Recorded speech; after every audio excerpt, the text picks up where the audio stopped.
ભાજપના કોર્પોરેટર અજીત દધીચી દ્વારા કરાયેલ લાફા પ્રકરણમાં વિવિધ યુનિયનો તેમજ સંગઠનો દ્વારા રેલી યોજી કલેક્ટરને આવેદનપત્ર પાઠવવામાં આવ્યું હતું।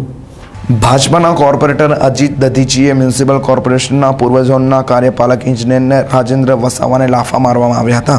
સમગ્ર લાફા પ્રકરણમાં ગતરોજ વિવિધ યુનિયનો તેમજ સંગઠનો દ્વારા જિલ્લા કલેક્ટરને ન્યાય માટે આવેદનપત્ર સુપરત કરવામાં આવ્યું હતું।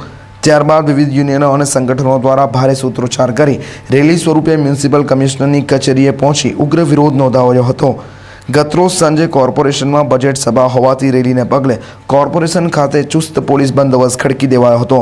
વિશાળ રેલીને કોર્પોરેશન ગેટ બહાર જ અટકાવી દેવાતા ઇજનેરના સમર્થકો રોડ પર બેસી ગયા હતા અને થાળી વેલણ તેમજ ઢોલ નગારા સાથે ભારે સૂત્રોચ્ચાર કરી વિરોધ નોંધાવ્યો હતો।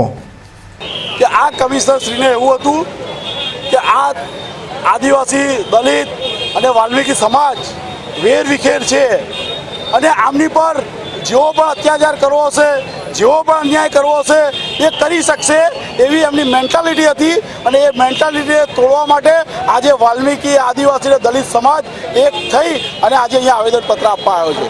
અમારો સીધો કોન્સેપ્ટ છે, અમે સ્પષ્ટ એવું માનીએ છીએ કે અમે સરકારની વિરુદ્ધ નથી, પણ આ કમિશનર શ્રી એમની માનસિકતા એવી છે, ખબર નહીં એમને શું હશે, એમને અહીંયા રહેવું છે કે નથી રહેવું એવો કોઈ વિષય બની શકે, હોઈ શકે। એ જાણી જોઈ અને વાલ્મીકી સમાજને, આદિવાસી સમાજને અને દલિત સમાજને એમને ગોચપરણો કરી અને સરકારની સામે લડવા માટે મજબૂર કરી રહ્યા હોય એવી એમની બોલી પણ છે અને આજનો વ્યવહાર પણ છે।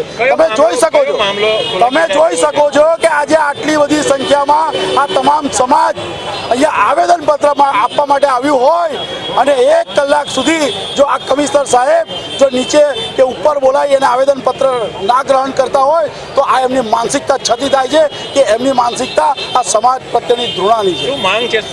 અમારી માંગ એ જ છે કે છેલ્લા ઘણા સમયથી આ વડોદરા મહાનગરપાલિકાની અંદર દલિત, આદિવાસી અને વાલ્મીકી સમાજને સદંતર અન્યાય થઈ રહ્યો છે।